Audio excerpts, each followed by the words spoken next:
If your house feels heavier after the holidays, more clutter, more paper, more stress in general, you're not alone. Hi, my name is Carolina Barreto, and my team and I work in New Jersey with busy families to help them reclaim their space and create beautiful organizing systems that are very easy to maintain. Here is why your house feels heavier after the holidays. On one hand, we have all these hopes and goals and dreams that normally comes with the New Year resolutions, or just in general, this feeling of having a fresh start, right? On the other hand, we have our house feeling messier than ever, messier than any other time during the year. And this is normal because during the holiday season, there were gifts that came into the house. There are things that need to be unpacked if you travel, or things that need to go back to how they were before if you received guests and you had to move things around to accommodate those guests in your house, or just the fact that you were busy with events or social activities during the holidays, and all of those things were taking time that you normally place on staying a little bit more time at home and maintaining your house. So it's normal that at this time of the year, things feel very hectic. And if you combine that with the fact that you have higher goals and expectations because you want your house to look nice and function better, then there is this large gap between the reality and where you want to go. That's why you might feel that your house is feeling heavier. Now, the good news is that small tweaks can help you feel like you are in the right track. In this video, I want to share with you the step process that we use with every single client every time we meet them to help them organize and take control of their house. Before you organize anything in your house, I want you to do this first. I want you to start thinking about what are your goals and why is that you feel you need to organize your space. Sometimes is because we feel we have way too many things and we're getting distracted. Other times is because we feel that there are no systems. You can't find things.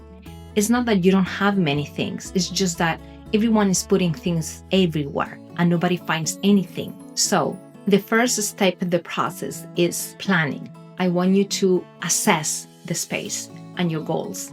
I want you to think about what are the changes that you want to make in the space that will support your goals for the year, okay? Then think about your priorities, because chances are your house at this point needs help in very many different rooms. You don't want to feel overwhelmed by aiming to tackle everything at the same time. So pick one or two spaces that have the biggest impact, but not the ones that are the hardest one. We want to create some momentum. So start with small spaces that are easy to organize and reset. Now that we know why is that you want to make changes and what are your priorities, then start having a look at what are the things that you're going to make that happen, because we want you to be ready for when you start the process so you have everything that you need. Now, there is a small caveat. I don't want you to bring anything new in the house if you feel your problem is that you have more things than what your space can accommodate. There are normally two types of problems when people feel their houses is disorganized. There is either lack of systems or excess of items. If your problem is that you have excess of items, don't buy anything that will help you or stay organized. First, start by decluttering. But if that is not your problem, you can for sure plan and see what are the products that will help you keep the space nicely organized. And products help you in a number of things. They might help you contain the items in categories. So everyone knows that this basket is where you place all new things that came from school that needs to be tackled later by mom or dad. or this is the shelf where we place all dinner items.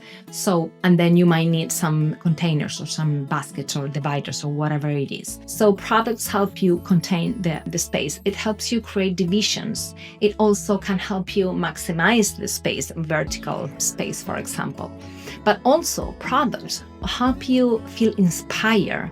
If you have a room full of baskets of different colors and styles and shapes, that might feel visually cluttered to you. So standardizing the products that you use in a room will help you reduce the visual clutter and feel more inspired. All right, now that you know what is the game plan and you have everything you need to get started, it's time to create supportive systems. This is the difference between a house that becomes very messy very quickly after it just has been organized and a house or a space that stays organized for longer. What are organizing systems? Some people ask. Well, systems is basically just a repeatable way of doing something that makes things easier. So for example, a system might be that basket where you have all items to be donated in one room. So you have everything ready, and once in a while time you grab the basket and you bring it to the donation center. Another system might be placing dinner items in this shelf, all snacks in this other section of the pantry. Those are systems. Color coding clothing it's a system. You know that when you're looking for a t-shirt, that you know when you're looking for that red t-shirt, this is the section where you're going to be going to. Systems are things that support your routines and reduces friction. Next step in the process is label with clarity. I cannot make enough emphasis on this. Labels are not just for aesthetics.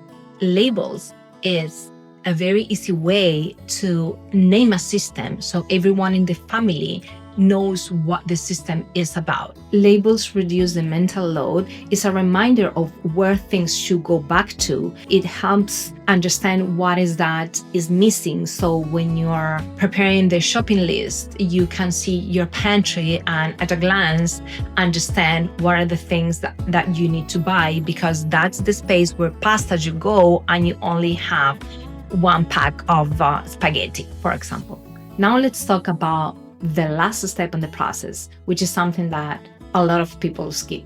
This is why your house gets messy again and how to fix it. Once you organize your house, take the time to walk your family through the changes that you have implemented and give them some time to adjust, because they're going to forget, especially kids. So remind them every now and then for a few times until they get used to the new system. Ask for feedback, incorporate their ideas, and help them build those micro habits that will help you and them keep their house nicely organized with less effort. If you're overwhelmed, here are the spaces that I would recommend you to get started with in the beginning of the year.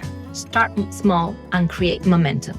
Avoid the kitchen, avoid the closet, avoid the basement. For now, just pick a space that will help you get a big impact and create that momentum to help you get going. So, few spaces that I like to get started with to create that healthy momentum is, for example, the entryway. The entryway is one of those spaces that, especially in the winter, gets very messy very quickly, but it's not that large. So it's a space that you can spend maybe a few hours on a weekend resetting. The command center. The command center, or even your home office, it's another space which is somehow manageable to do in a few hours that will have pretty big impact, because now you're going back to the routines and you need to be very efficient. You need to set good reminders so you start on a healthy and productive routine. North Jersey families have unique organizing challenges.